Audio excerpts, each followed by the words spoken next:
পৃথিবীর কোনো স্থানে বা দেশে বছরের প্রতিদিন আবহাওয়ার একই রূপ থাকে না। কোনোদিন উষ্ণ, কোনোদিন শীতল, কোনোদিন বাতাস শুষ্ক। পুরাতন কাপড় আর পাটকাঠির সাথে ভাঙ্গা টিন শেডের তৈরি ঘরে 10 বছর ধরে পড়াশোনা চালিয়ে আসছেন মেধাবী শিক্ষার্থী বৃষ্টি খাতুন।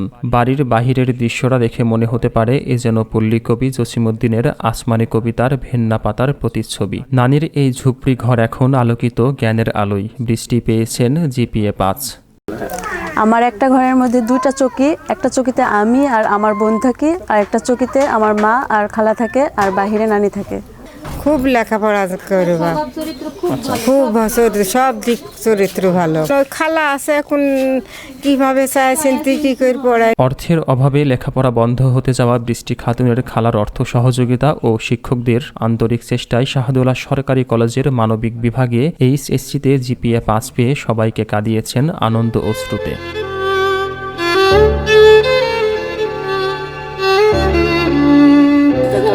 পরীক্ষা তো ক্লাস পেয়েছে, এখন ধরেন তোমার সাহসে কুলাচ্ছে না যে কিভাবে পড়াবো, বুঝছেন।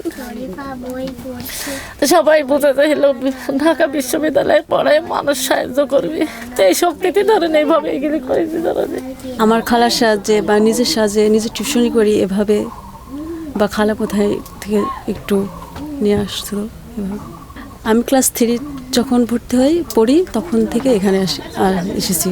বৃষ্টি স্বপ্ন দেখছেন পাবলিক বিশ্ববিদ্যালয়ে ভর্তি হবার, তবে লেখাপড়ার খরচ নিয়ে চিন্তায় পড়েছেন খালা মাবিয়া বেগম। আমি সবার প্রত্যাশা পূরণের চেষ্টা করব। আমি ভার্সিটির অ্যাডমিশন নিচ্ছি, যদি কপালে থাকে হবে। শরীফা, নানা রোদ মিষ্টি হয় কি করে, নানা এটা ঝুপড়ি ঘরে আলোর মশাল জ্বালানো এই কারিগরকে এক নজর দেখার জন্য ভিড় করেন প্রতিবেশীরা। একটি ঘরে 5 সদস্য বসবাস করে প্রতিবেশী ছোট ভাই বোনদের টিউশনি কিভাবে করেন তা বলছিলেন বৃষ্টি খাতুন। যখন আমি নিজের পড়ালেখাটা চালাতে পারছি না বা আমার খালাও দিতে পারছে না, তখন আমি চাচ্ছিলাম কেউ আমার কাছে পড়ুক, আমি তাদেরকে একটু পড়ায় কিছু উপার্জন করলেও তো আমার পড়ালেখাটা আমি চালিয়ে যেতে পারতাম। রাজশাহীর বাঘা উপজেলার কলিগ্রামের জাহেরা বেওয়ার নাতনি বৃষ্টি খাতুন। নানা বেছে নেই, মা পোশাক শ্রমিকের কাজ করে একা পেরে ওঠেন না অন্ন যোগানের পাশাপাশি 2 মেয়ের লেখাপড়ার খরচ মেটাতে। বাবা দস্তুল আলী 5 বছর ধরে কোনো যোগাযোগ রাখেন না বলে জানান মা কুসুমা বেগম। বাবাকে কবে দেখেছেন তাও মনে করতে পারেন না বৃষ্টি খাতুন। এই যে কেমন আছো, ভালো আছো, মানে রিয়েল ভাবে বাস্তবে তো দেখা হয়নি, মানে ফোনে কথা হতো। বাবা তো 5 বছরের মতন খোঁজ খবর একেবারেই নেই না, এর আগে নিত 5 বছরের আগে। আমরা সংসার করে যে চলে এরকমই, বোন আছে, মা আছে, এখন ওর উপর দিয়ে আমরা ধরেন হাতের কাজ কাম একটু করি। বিজ্ঞান বিভাগে অর্থের অভাবে ভর্তি না হলেও বড় হয়ে মানবিক কাজের সাথে বেঁচে থাকতে চান এই মেধাবী ছাত্রী। অন্যের সহযোগিতা ও টিউশনির উপর ভরসা করে বৃষ্টির স্বপ্ন এখনো ভাসছে তার চোখে মুখে। একাডেমিক কাজের সাথে দক্ষতা উন্নয়নেও বসে নেই এই অদম্য তরুণী। ভবিষ্যতের স্বপ্ন মানুষের কল্যাণে নিয়োজিত থাকায় একটা স্বপ্ন। আর মানবিক বিভাগ বেছে নিলাম কারণ সায়েন্সে তো অনেক খরচ, সেই খরচটা তো দিতে পারবে না। আমি এমনি এই যে হাতের কাজ পারি, যে কোনো জামা কাপড় তৈরি করা বা জামা কাপড় ডিজাইন করা, এগুলাই। বাঘা শাহদৌলা সরকারি কলেজের ভারপ্রাপ্ত অধ্যক্ষ আবু বক্কর সিদ্দিকী বলেন, টাকার অভাবে এই প্রতিষ্ঠানের কোনো শিক্ষার্থী উচ্চশিক্ষা থেকে বঞ্চিত থাকবে না, সর্বদা বৃষ্টির জন্য সহযোগিতা থাকবে বলে জানান।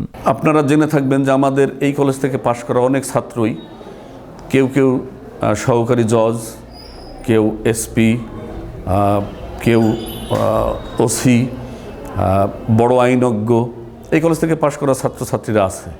আর্মির বড় অফিসার আছে, নেভির বড় অফিসারও আছে। আমাদের কলেজটি একেবারে গ্রামের ভিতরে অবস্থিত।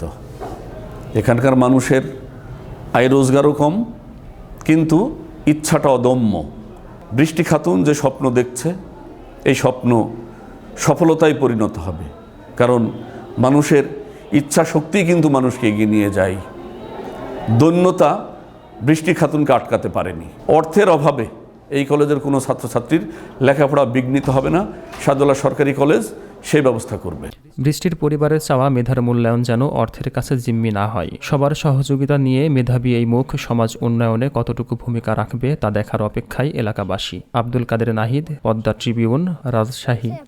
শরীফা, হ্যাঁ লাগছে। নানা এখন যদি ঘরে বসে পড়তে তাহলে তো কেমন লাগতো শরীফা। এখন ঘরে এখন ভারী ঠান্ডা, খুব শীত করতো।